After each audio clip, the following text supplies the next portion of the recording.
ಮನಸ್ಸು ತುಂಬ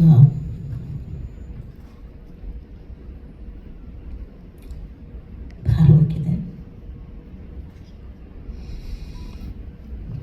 ಮಾತುಗಳು ಹೊರಗೆ ಬರ್ತಾ ಇಲ್ಲ. ಯಾಕೆಂದರೆ ಒಂದೇ ಯಾವ ಥರ ಭಾವನೆ ಅನ್ನಿಸ್ತಾ ಇದೆ ಅಂತಂದರೆ,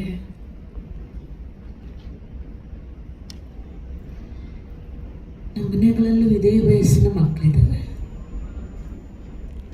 ಯಾವಾಗೂ ಹೇಳ್ತೀವಿ, ನನಗೆ ಮಣ್ಣು ಕೊಡೋ ಬದಲು ನೀನು ಹೊಟ್ಟೋಗೇನಪ್ಪ. ತಂದೆ ತಾಯಿಗಳು ಹೆತ್ತ ಮಕ್ಕಳಿಗೆ ಮಣ್ಣು ಕೊಡೋದು ಎಷ್ಟು ದುಃಖದ ಸಂಗತಿನೂ. ಹಾಗೆ ನಮ್ಮ ಇಂಡಸ್ಟ್ರಿಯಲ್ಲಿ ಇಷ್ಟು ಚಿಕ್ಕ ಚಿಕ್ಕ ಹುಡುಗರು ಸಣ್ಣ ವಯಸ್ಸಲ್ಲಿ ಹೋಗ್ತಾ ಇರೋದು ಅಷ್ಟೇ ನೋವನ್ನು ಕೊಡ್ತಾ ಇದೆ ನಮಗೆ. ಸಾಕಾಗಿ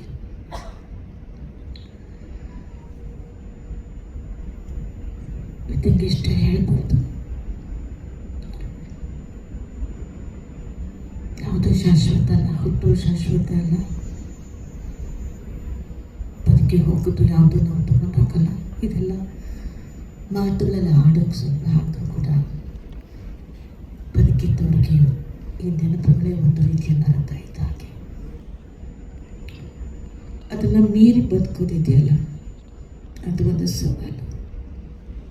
ಅದನ್ನು ಸ್ವೀಕಾರ ಮಾಡುವಂಥ ದಿನಗಳು, ಕ್ಷಣಗಳು, ದೊಡ್ಡ ಜವಾಬ್ದಾರಿ ಇದೆ. ನೀವು ಅದನ್ನು ನಿರ್ವಹಿಸಬಲ್ರಿ. ಸದಾ ಅವರ ನೆನಪು ನಿಮಗೆ ಶಕ್ತಿ ಆಗಲಿ. ಆ ಶಕ್ತಿನೇ ನಿಮ್ಮನ್ನು ಮುನ್ನಡೆಸಲಿ. ಇಷ್ಟೇ ಹೇಳಬಲ್ಲ. ಆರೋಗ್ಯ ಕಾಯ್ಕೊಳ್ಳಿ ಅಂತ ಹೇಳ್ತಿರ್ತೀವಿ.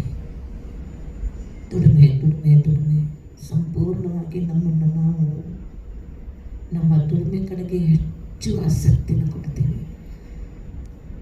ಕುಟುಂಬವನ್ನು ನಿರ್ವಹಿಸಬೇಕು, ಸಾಧನೆ ಮಾಡಬೇಕು, ಹೆಸರು ಮಾಡಬೇಕು, ಕೀರ್ತಿ ಯಶಸ್ಸನ್ನು ಗಳಿಸಬೇಕು ಅನ್ನೋದ್ರ ಹಿಂದೆ ಓಡೋದ್ರ ಜೊತೆಯಲ್ಲಿ ನಮ್ಮ ದೇಹ ನಮ್ಮ ಜೊತೆಯಲ್ಲಿ ಎಷ್ಟು ಸಾಥ್ ಕೊಡುತ್ತಾ ಇರುತ್ತೆ.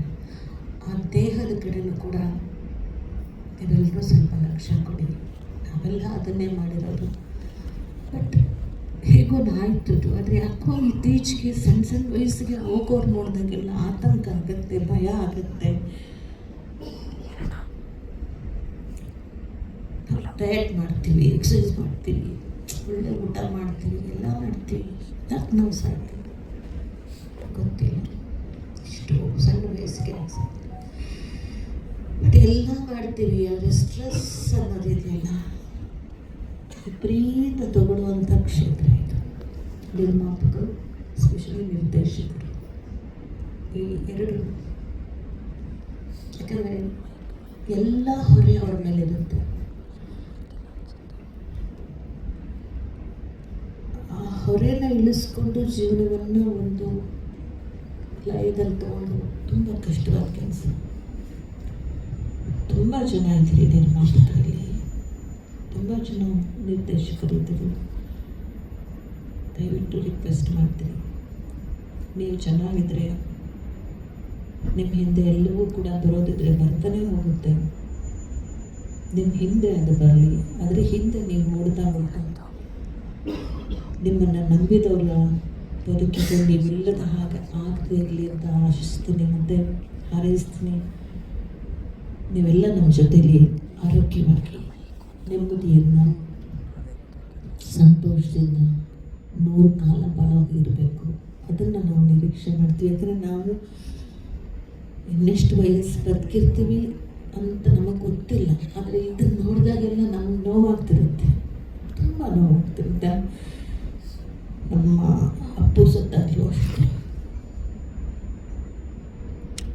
ತುಂಬ ನೋವಾಯಿತು. ಹೀಗಾಗದೇ ಇರಲಿ ಭಗವಂತ, ಹೀಗಾಗದೇ ಇರಲಿ ಅಂತ ಹೇಳ್ತಾ ಎಲ್ಲರೂ ಜೊತೆಲಿದ್ದಾರೆ. ಇಡೀ ಇಂಡಸ್ಟ್ರಿ ನಿಮ್ಮ ಜೊತೆಲಿರುತ್ತೆ. ಧೈರ್ಯವಾಗಿರಿ.